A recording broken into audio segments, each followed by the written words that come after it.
Welcome, everyone. I want to take you on a healing journey of my new show called The Valley. The Valley is a sunken mindset that affects/effects an individual emotionally, physically, psychologically, and spiritually. Being in the valley can affect how a person sees themselves, how they see the world.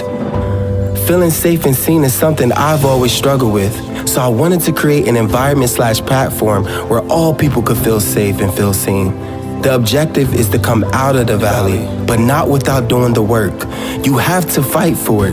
What choice will you choose when freedom is on the other side awaiting you? Hey everybody, it's your boy Ricardo Rashard. Listen, I am so excited to welcome you all back to my new episode, of course, the Valley Podcast. If you haven't been to my channel yet, please make sure you guys hit the subscribe button and the notification so that way you guys can get all the content that's coming up. Also, number 2, I have a book out right now. It's called Heal People, Trauma, Healed People, Heal People. The work is in the healing. You guys can find it on barnesandnovas.com or you guys can find it on Amazon. And number 3, listen, I have an amazing series. It's called Hurt People, Bitter and Broken from seasons 1, 2, and 3. When you guys are finished with this video, you guys can go back and look at all the videos from 2018. So I'm really, really excited. I have an amazing guest who she's actually one of my best friends in the whole wide world. I've known her since I think I was about 12. Yeah, right. And I'm really, really excited, you guys, for y'all to hear her testimony, her story, and just how she overcame and still overcoming, I would say, how she discovered that she had lupus and how it has affected her life and everything like that. So I'm excited. So welcome, bestie. Thank you. I'm so excited to have you here. Like, I'm super excited. I was telling people or whatever, this is something that I've been wanting to work on. Checking in. Like, how are you feeling today? Today I'm feeling pretty good. Okay, you look good. Thank you. Yeah, likewise. I love it. I'm so glad you're here. You get what I mean? To be able to do this and do this with you. A lot of people don't know, like, you was definitely one of those people for me that, let me rewind for a second. One, I wanted to apologize on camera to you. I was thinking about Houston and yesterday with one of my coworkers, and I was just telling her, about it and about us, possibly going to Houston next year. Mm-hmm. Cry Out tour, y'all. Get y'all tickets. Yes, Pastor Keon and Shawnee O'Neal Henderson, get y'all tickets, Houston. And I was just telling her, I just kind of felt like I'm the type of person that I'm always on go. My mind is always constantly going. And I think Quest witnessed it a little bit. I'm like, you know what I'm saying? Yes. But I realized that I feel like I wasn't being a considerate friend. You get what I'm saying? And I felt like I was just like, come on, we gotta get there. And and then you know what it was? I'm used to vacationing by myself. Right. So I'm used to getting up, going, right. And I felt like there was times where I wasn't being considerate, of you, and, right. I didn't know, because I've never, vacation with you before, right. You get what I mean? And so I wanted to apologize before we even start. Apology, you get what I mean? accepted. I wanted to apologize for that, and I know the next time, just work with me, because I still right. be in my mind. I'll be somewhere else. But yeah, I wanted to check in, and that's something I want to do with all my guests, is just check in and see how they doing, yes. With the Valley or whatever. I just want to create a safe environment for my guests. You get what I mean? I want them to feel like, look, we gonna talk about everything, we gonna have fun, yes. we gonna ignore it, act like the cameras ain't there, just right. like what we do or whatever. Exactly. You get what I'm saying? So I'm really, really excited to have you. One of the things that I love most about you is your heart. I feel like your heart is your superpower. You get what I mean? A beautiful, beautiful heart. You get what I mean? I feel like you're one of those people that's like beautiful on the outside, but it's just like you don't know how beautiful I feel like you are. As far as in a way where you're not some girls, they just feel like, oh, I'm that, I'm it. You get what I mean? And I feel like your beauty has always been deeper than skin. Yes. You get what I mean? It's deeper than skin. So I've always appreciated your beauty, like in and outside. I think you're more beautiful on the inside. You get what I'm saying, than the outside. So that means a lot. I wanted to start off with a scripture, Jeremiah 29:11. And it's one of my favorite scriptures, you get what I'm saying?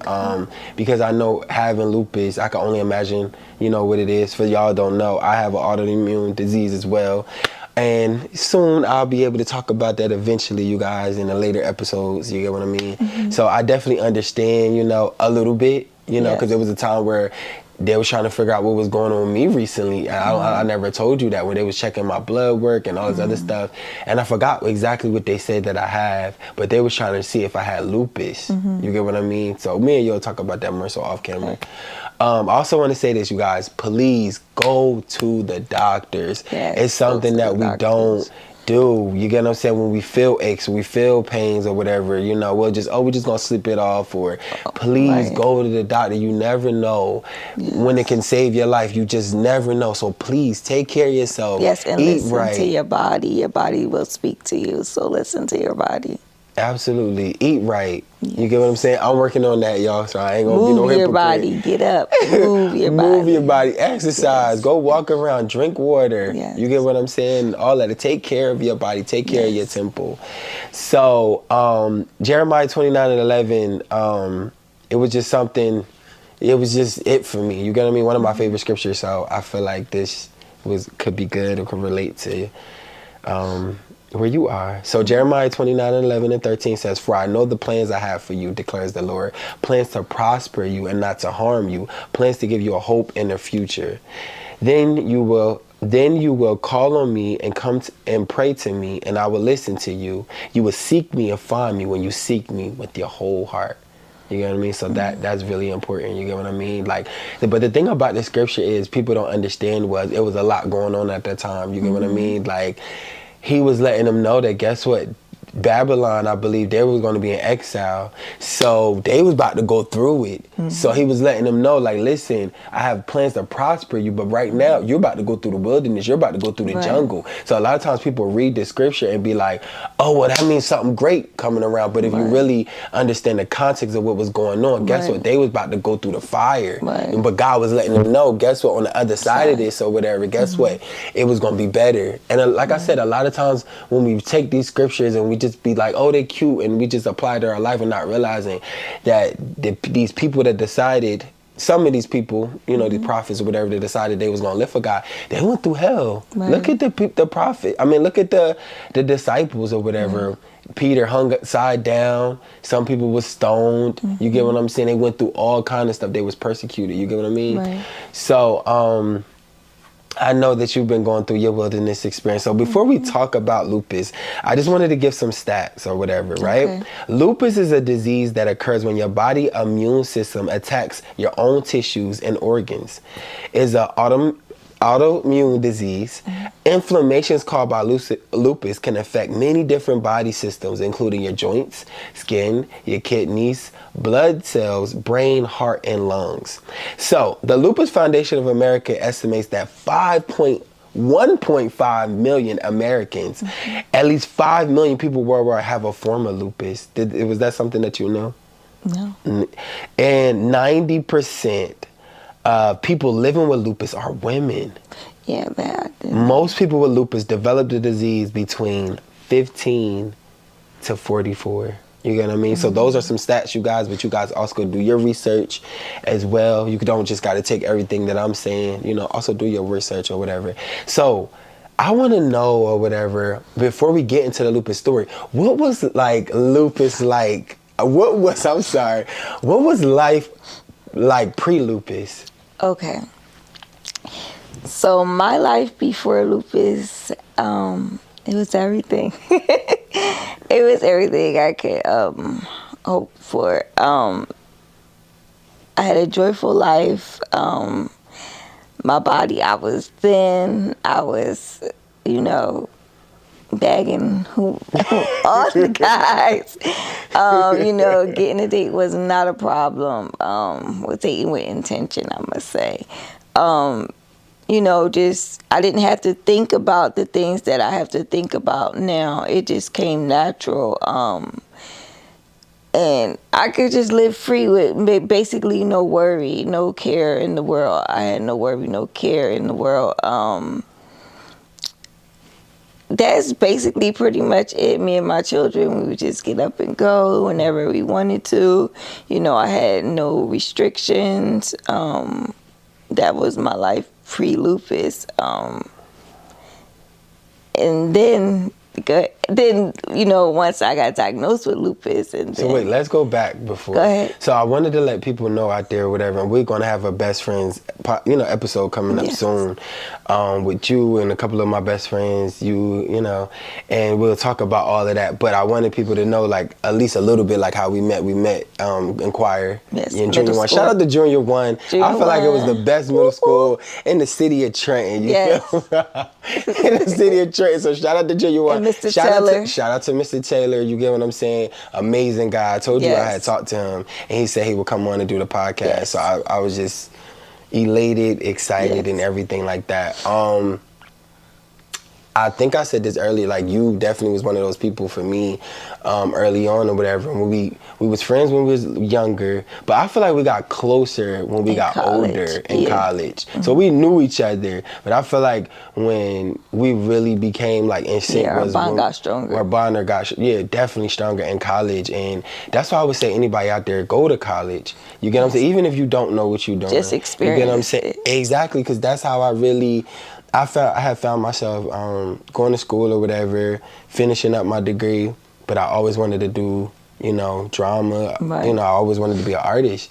And I remember taking a theater class. It wasn't even in my curriculum. And that's where we linked. Yes. And I feel like that you was one of those people, like, you could do it, Rich, you could do it. And you was one of those people too, like, that was just like, yo, I'm gonna be an actress. You was already doing music videos. You feel what I'm saying? A video girl. You get what I mean? You was already doing stuff, and it was inspiring because you was one of those people, like, was pushing me to write. And at that time, I didn't even know I could write. Right. And then just fast forward to everything that I'm doing now. But I really thank you because you was a part of that. And if I didn't have you at the time pushing me, who knows if I would have, I would be where I am now. Right. You get what I'm saying? So I want to thank you for that, for being, my inspiration then or whatever. And you still continue to encourage me and still continue to be there. You get what I'm saying? Yes. I do look forward to one day we could do a project or something together. Yes. You get what I'm saying? For sure. So take me back to, okay, so you're saying life is good. You have your 2 children, beautiful children. You get what I'm saying? You're living on your own. Yes. I remember you was working at Ryder. Yes. You get what I'm saying? Working overnight. Mm-hmm. You get what I'm saying? You was going to school, I think, for free. Yeah. For school, so pursuing your degree, living on your own, your kids is like your world. You get what I'm saying? And then lupus. So tell me, what's the signs that people could look for? So let me just say one thing. Do you know what kind of lupus you have? Like what? Discoid lupus. Okay, what is that basically? Basically, it affects the skin. Not so much my organs or anything. It can, but it mainly just affects the skin. Okay. So you have breakouts.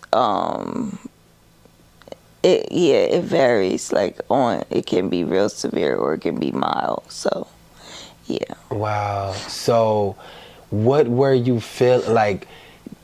I could tell you what I remember, but take me that week. You get what I'm saying? Like, what happened that week? Was it something a couple of days before, a week before? Was you feeling?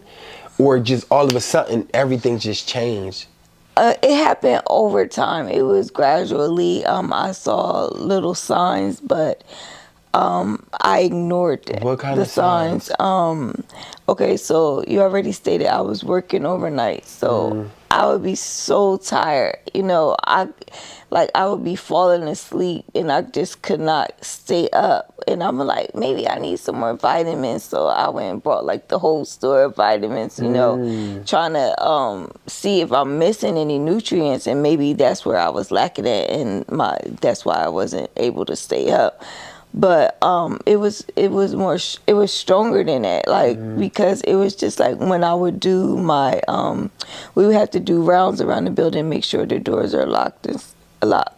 And when I would do my rounds, like when I would walk, I would feel like my knee giving out on me, and I'm like you know how you walk and you go down like a little bit, like your knee give out. I'm like, oh, like what is going on? And still me being my youthful self, like I'm just like, I didn't think anything of it, like, oh, you're really sick or you're going to be really sick, I'm just still doing what I gotta do, working, going to school, taking care of my children, and not only that, like doing all of that as a single mother, it does put a lot of stress on your body, and you know, and then trying to, you know, take care of other family members as well. So I was stressed out at that time. Even though I was happy, it was still a lot of stress on my shoulders, and I was dealing with. So eventually, you know, my body had just gave out, and I had went to my friend. I went to her bachelorette party, and I was driving. I had a truck at the time, and just turning the steering wheel was so difficult for me. It pained me a lot just to turn the steering wheel, but I'm like, I can't miss her, you know, her event or whatever. So I made it there. And then when I made it there, this time, you know, my body was aching really bad. Like, just for somebody, just if they would just touch me, it would hurt like tremendously. And I'm like, it's something going on with my body, you know. And even like when I would be in church, you know how they say, put your hand on your neighbor. And when they would put their hand on me, I'd be like, and it, you know. And some people would think I'd be faking, but no, I wish I was faking because the pain was so much. But I was like, no, please don't touch me. Like, my body is really tender. I don't know what's going on, but my body is aching. So I had to leave the party, going back to the party. I had to leave early because I was in so much pain, but I still wanted to show my face. And I don't know how I made it home that night, but I made it home because, like I said, it was already a struggle for me just to turn the steering wheel. And where I was living, I had to park across the street in the parking lot because there was no parking. And I was walking across the street to go home, and it was oncoming traffic. And I couldn't do nothing but walk so slow because my body was in that much pain. And then I had to go to the bathroom at the same time. So I'm walking slow, and thank God I didn't get hit by a vehicle. And I made it through the doors, and I'm like, oh my gosh, I gotta pee. And I'm walking, and I couldn't hold it because I couldn't walk any faster because I was in that much pain. And I was just like peed, like the whole way down the hallway. Wow. And I was like crying because I'm like, and my sister was watching my children at the time, and I was explaining to her what happened and what was going on with my body, and she had to help me get undressed because I was in too much pain to get undressed. I didn't know and that. I didn't even make it to my bedroom. I just laid on the couch. And I had called my pastor because it was a Saturday, and I called my pastor that Sunday morning, and I was crying and telling her what my symptoms were. And then at that time, I developed a fever. My eyes were yellow like I had jaundice. And so my godmom came, and they was like, no, you're going to... Wasn't it a point, though, where you couldn't get out of the bed? Yeah, that was later on. When you found out you had, that was when you found out something was wrong? Yeah, at that time... You already knew? No, at that time I didn't know. So take me to that point, like where one day you woke up and you couldn't move, you couldn't... Because it didn't happen like that. Like, this is... What I'm explaining right now is initially when, like, the symptoms started. And that's when I went to the hospital, and that's when they ran tests, and they suggested that I had lupus because the hospital couldn't diagnose me because a rheumatologist had to officially diagnose me. Okay. But they assumed that was the disease that I had. So after I went to the hospital and they said, you know, we think she has lupus, they gave me steroids through an IV, and I felt like I was Superwoman. I felt like I could lift the whole building up, and I'm like, oh, so I didn't think it was anything major because I'm like, oh, I feel normal now after the steroids, so I'm like, oh, I'm going to be able to live with this thing. Like, it's nothing that's going to take my life, or, you know. And then once I did my research on it, then I read, you know, what can happen and things like that. But during my journey with the lupus, yes, I've been through a lot of ups and downs. There was a lot of times where I was bedridden and I couldn't get out of bed. I did experience that a lot. I experienced going in and out of the hospital. If I wasn't in the hospital, I was in the rehab. If I was in the rehab, I was back in the hospital for years. You know, I experienced going through that. I was on life support before, just a lot of different things, and to the point where I wasn't able to take care of my children like I used to, and to the point they had to go live with their fathers because I was just unable to do it because I was just too sick. And that hurted me even more, not being able to be there how in the full capacity that I used to be for my children. And then not only that, seeing their faces of them watching me go through this, and my body deteriorating and me losing weight to being on like 86 pounds, just looking like a frail, really skeleton. I went through different like times when I wasn't eating and I had to have drink insurance, and they was talking about putting the tube in my stomach, and I'm like, no, absolutely not. I'm not getting that. Right. Because you already know I'm afraid of needles. I hate needles. And then, being stuck so much, and I already have small veins, I had to get PICC lines every time I go into the hospital. So that, and then sometimes the PICC lines would get infected. Then one time I got blood clot from one. A lot of different things I experienced. So I want to say this. I remember it was a time where, all right, so for me as your best friend, you know what I'm saying? I remember like when you was going through it, and it was times I was really scared.